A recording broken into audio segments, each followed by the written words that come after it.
Cyber ठग लेकिन सिर्फ अब आम लोगों को ही नहीं बल्कि आईपीएस अधिकारियों को भी अपने निशाने पर ले रहे हैं। उनके नाम से फर्जी आईडी बनाकर उनके रिश्तेदारों से, पहचान वालों से पैसे ऐंठ रहे हैं। आईएएस आईपीएस अफसरों पर भी अब साइबर ठगों की नजर है। ऐसा ही एक मामला जबलपुर में सामने आया है, जहां जबलपुर कलेक्टर दीपक सक्सेना के नाम पर फर्जी व्हाट्सएप नंबर के जरिए उनके एक परिचित से 25,000 रुपए ठग लिए गए।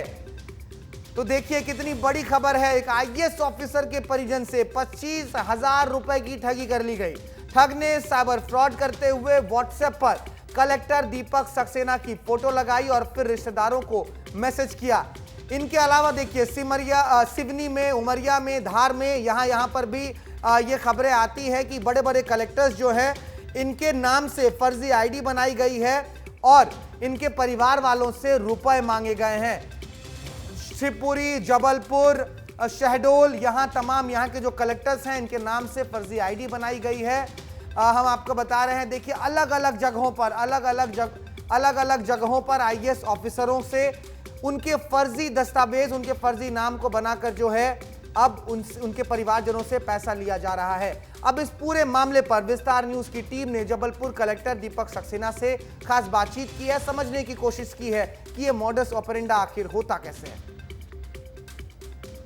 हमारे साथ इस समय जबलपुर कलेक्टर दीपक सक्सेना जी हैं। सर, आपके नाम पर आपकी फ़ोटो लगाकर ठगी करना, ये एक तो सीधे आईएएस के नाम पर एक तो वसूली की जा रही है, और किस तरीके से ये घटनाक्रम हुआ सर, और आपको कैसे जानकारी मिली? देखिए, ये साइबर क्राइम इस तरह के बढ़ गए हैं। लोग जो है मैसेज भेज के, कुछ अलग नंबर से करके, कुछ बातचीत करके, फेसबुक के जो है फेसबुक को हैक करके या फर्जी फेसबुक के अकाउंट बना के, फर्जी व्हाट्सएप के अकाउंट बना के जो परिचित लोग हैं उनके नंबर निकाल लेते हैं या मैसेंजर के माध्यम से उनको मैसेज भेजते हैं और उनके साथ ठगी करने का प्रयास करते हैं। कैसे ये हुआ सर? क्योंकि आपने बोला कि किसी रिश्तेदार ने तो पैसे भी ट्रांसफ़र कर दिए आपके परिचित में, कैसे उन्होंने? मुझे जानकारी ये मिली कि उनको एक मैसेज गया मेरी तरफ से, मतलब मेरे फर्जी अकाउंट से उनको एक मैसेज गया जिसमें उन्होंने कहा कि ये लिखा कि मेरे एक परिचित हैं, आर्मी में ऑफिसर हैं, उनका ट्रांसफ़र हो गया है और उनके पास अच्छा फर्नीचर है लेकिन दूर ट्रांसफ़र हो गया तो फर्नीचर ले नहीं जा पा रहे हैं वो, तो आपको यदि आवश्यकता हो तो आप उनसे बात कर लीजिए फर्नीचर के बारे में। और एक नंबर उन्होंने उसमें दिया। कोइंसिडेंटली उनको फर्नीचर की आवश्यकता थी, उनको लगा कि भाई मेरे माध्यम से आ रहा है तो शायद रिलायबल होगा। उन्होंने आपस में बात कर ली, बात करने पर उनको विश्वसनीय लगा व्यक्ति, उन्होंने कुछ एडवांस मांगा, उन्होंने एडवांस जमा करा दिया। तो वो लेकिन जैसे ही जमा करा, इस बीच फिर मेरी उनसे बात हो गई, फिर मैंने उनको मना किया कि आप आगे मत करिए। बिल्कुल, तो कुल मिलाकर कहा जाए कि सतर्कता और जागरूकता ही आपको इस तरीके की ठगी से बचा सकती है, क्योंकि किसी के भी नंबर से आपका कितना ही खास परिचित क्यों ना हो, अगर पैसे मांग रहा है।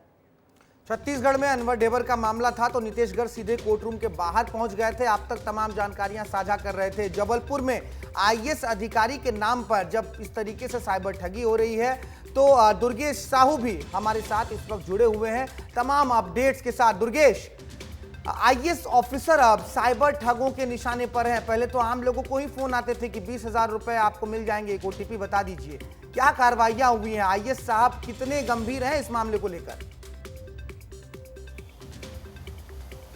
बिल्कुल, देखिए गंभीरता दिखाई है। जबलपुर कलेक्टर दीपक सक्सेना ने तत्काल इसकी शिकायत पुलिस को की, साइबर ठग को की, साइबर सेल को की, और अब जांच पड़ताल में पुलिस भी जुट गई है क्योंकि मामला सीधे कलेक्टर से जुड़ा हुआ है। देखिए बड़ी हैरानी की बात है सूरज ये, क्योंकि देखिए केवल नंबर हासिल करना ही बड़ी बात नहीं है, इससे बड़ी बात यह है कि उनके कॉन्टैक्ट्स में कौन कौन लोग हैं और वो कहाँ कहाँ हैं, इस बात की जानकारी भी ठगों को होती है। क्योंकि जिस तरीके का फ्रॉड दीपक सक्सेना के नाम से किया गया, उनके फर्जी एक नंबर निकाला गया, व्हाट्सएप के जरिए उनके परिचितों को मैसेज भेजा गया और ये मैसेज कई लोगों को भेजा गया।